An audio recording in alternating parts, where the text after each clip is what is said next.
Hello and welcome back to Money Never Sleeps. My name is Bob Cruces from M&A Wealth. If you'd like more information about what you hear during the show, give us a call at 866-973-3627 or visit us online at mnawealth.com. And while at my website, click on the page to check out past shows and subscribe on Apple Podcasts or Spotify.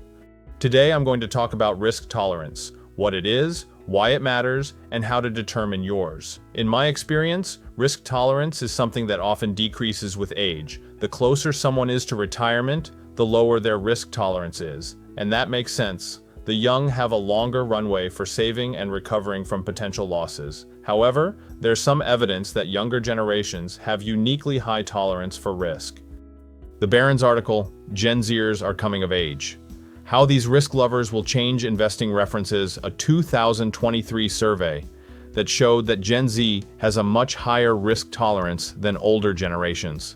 CFA Institute Research and Policy Center conducted a survey that showed that members of Gen Z believe it's necessary, with fully half of them saying they were comfortable taking significant financial risks to achieve their wealth goals. The survey also found that 61% of surveyed Gen Z investors said they gamble online or in person, and that 70% of Gen Zers who gamble choose higher risk investment options, like cryptocurrency. If you're a millennial, Gen Xer, or baby boomer and this information makes you uneasy, don't sweat it. You don't have to have a tightrope walker's tolerance for risk to achieve your financial goals. But you do have to understand what your risk tolerance is. It's the first step to structuring a financial plan that will meet your needs. The first step to understanding your risk tolerance is to understand the color of your money. When we assess risk tolerance, we first look at the three primary colors of money, which are green, red, and yellow. Green money has the lowest market risk. There are no guarantees, of course, but assets in this category are likelier to maintain their value. Instruments in this category include savings, money market accounts, fixed annuities, and indexed universal life insurance policies.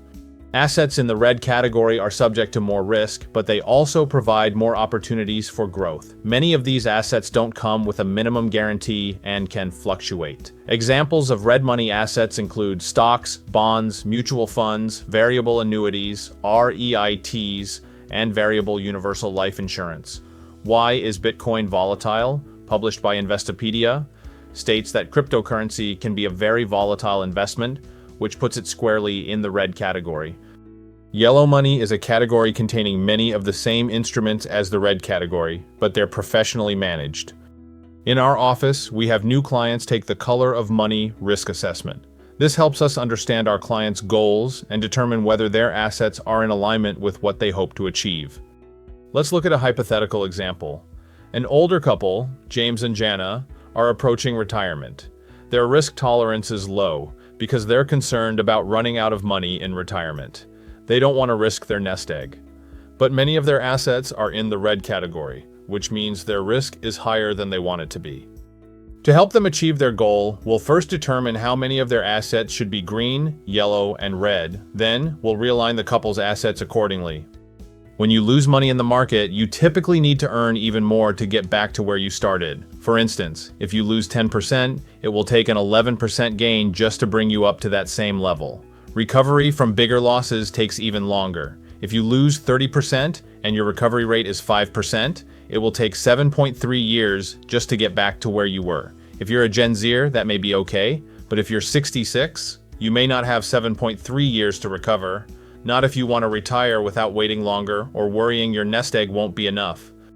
If you lose 50%, you'd need a 100% gain to make up your losses. Sounds scary, doesn't it? That's why understanding your risk tolerance and making sure your assets are aligned is so important. Finding the right balance of green, red, and yellow money can be overwhelming, as can understanding the internal expenses, fees, and other things associated with yellow and red money. The good news is that it does not have to be hard. It gets easier when you break it down into steps. Start with understanding what you have. Step 2 is to review the quality of your investments. Be objective. Step 3, review your overall portfolio and how the various pieces interact. Step 4, understand how much relative risk you're exposed to. And finally, step 5 is to ensure your investments align with your goals and objectives. Going through this 5-step process will help you assess the risks and rewards associated with red and yellow money. Of course, there's another way to accomplish all this, and that's to work with a financial services professional. When clients come to me for the first time, I have them take a short color of money risk assessment. It takes just a few minutes, and it helps me see what my client's goals are and whether they're on track to achieve them. If moving to more green assets will provide my client with more financial peace of mind about their risk tolerance, I'll work with him to make that happen. If my clients have a higher risk tolerance and too many safe assets to meet their potential income goals, we'll look at moving more into stocks, mutual funds, and other red vehicles. If you have any questions about your retirement magic number, your retirement strategy, or any other parts of your financial strategy, visit my website at mnawealth.com or call my office at 866-973-3627 to discuss how my team might be able to answer your questions and address your concerns.